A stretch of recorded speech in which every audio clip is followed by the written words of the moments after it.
Voilà, vous voyez que ici, après avoir créé notre nuancier, nous allons appliquer de la couleur et maintenant on va créer les différentes déclinaisons de notre logo. Donc allons-y rapidement, passons à notre logiciel.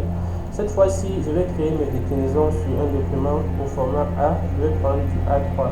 Donc je fais comme ça, CTRL N pour créer un nouveau document. Je vais choisir A3 en format paysage et je valide. Donc ce que je vais faire cette fois-ci, je vais importer en même temps mon nuancier et mon logo. Donc je prends déjà mon nuancier que j'amène dans mon plan de travail. Je vais le glisser juste un peu en haut, pas dans le document. Après, je vais prendre mon logo, je l'ai coupé, souvenez-vous, je l'amène également ici. Voici ce qui va se passer. Ça, déjà, c'est le logo principal. Donc, je vais scinder mon plan de travail. Je vais scinder mon plan de travail déjà ici en plusieurs portions. Donc, cette fois-ci, je vais essayer de le faire à l'œil nu. Normalement, je préfère que vous ayez des dimensions précises, mais je vais essayer de scinder mon document ici en 6 portions, disons égales, bon, presque égales parce que j'ai utilisé c'est difficile vraiment de le faire ainsi. Voilà, donc ma toute première version, la toute première version de mon logo, je l'ajoute juste ici, dans la version principale de mon logo. Faites l'effort de laisser assez d'espace. Laissez assez d'espace pour plus de visibilité. Voilà, donc là, j'ai mis la toute première version de mon logo. Vu que j'ai déjà ici, j'ai 3 couleurs que j'ai choisies, j'ai 3 couleurs que j'ai choisies pour mon logo. On va essayer de voir comment les 3 couleurs vont interagir ensemble. Donc, je vais comme ça créer une forme qui va prendre la quasi-totalité de ma première portion en fait, dans le plan de travail. À l'aide de mon outil pipette, je vais venir ici échantillonner le bleu. Puis, comme on a fait tout à l'heure, je vais maintenir la touche Shift, Alt plutôt enfoncé pour dupliquer. J'essaye un peu de centraliser, de centrer ça au milieu. Puis, je duplique en faisant CTRL D. Voilà, nous avons comme ça créé nos différents plans. Je vais essayer d'entrer un tout petit peu avec cette forme-ci en sortant en même temps avec celle-ci. Puis je sélectionne toutes les 3. Je distribue. Voilà, je les distribue comme ça pour que ça soit un peu équilibré quoi. Bon, voilà que même mes repères ont bougé. Pourquoi? Parce que les repères n'étaient pas verrouillés. Désolé. Je vais essayer de sélectionner les repères et les repositionner. Avant d'aller dans affichage, verrouiller les repères. Où sont mes repères? Voilà, c'est là, c'est bon. Ils ne peuvent plus bouger.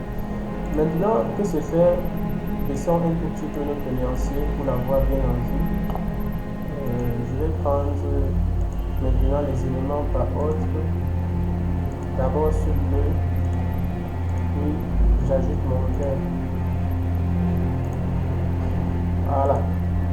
Ce que nous voulons faire, c'est quoi? C'est dupliquer notre logo et le faire encore CTRL-D. Voilà. Ici déjà je vais utiliser cette version en une seule couleur noire. Ça c'est pour vérifier si notre logo va fonctionner en noir et blanc. Et top, c'est le cas, c'est bien lisible. Nous allons glisser une copie de ce logo là sur le tout premier élément que voici. Et objet, disposition. Voilà, cliquons directement dessus, faisons un clic. Désolé, disposition, premier plan. Voilà, donc nous envoyons notre logo au premier plan pour voir à quoi ça ressemble. Nous pensons que une couleur peut-être blanche ne ferait pas de mal à ce logo.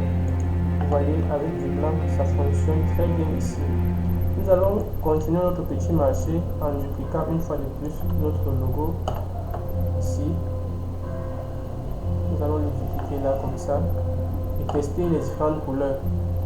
Donc ici, nous allons utiliser notre pipette pour échantillonner notre bleu pour voir si ça va être lisible. Et là, il reste lisible même s'il ne l'est pas vraiment assez. Donc, nous allons utiliser ce bleu là sur l'autre bleu uniquement quand nous serons dans la recherche des éléments qui vont servir de motifs pour ne pas que ça étouffe trop nos travaux. Maintenant, pour ce qui est de cette forme qui est verte, nous allons déjà commencer par la réduire. Disons qu'on la réduit même des 2 tiers. Pas des 2 tiers, de moitié autant pour moi. Donc elle va rester à peu près comme ça. On la réduit de moitié.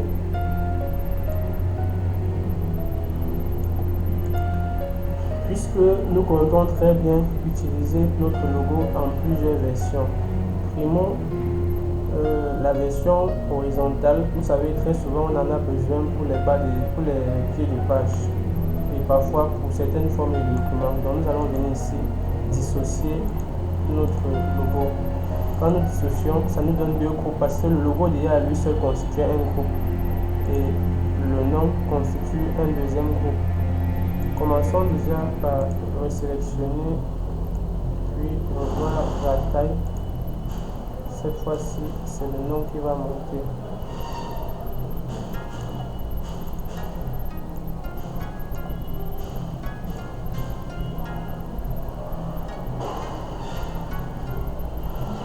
Ok.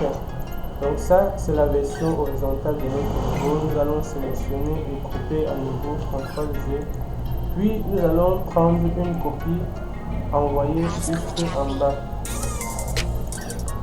avec nous envoyons une copie en bas et comme disposition nous mettons au premier plan et là très rapidement nous allons lui donner la couleur blanche pour plus de visibilité. Vous voyez que ça fonctionne très bien sur notre verre.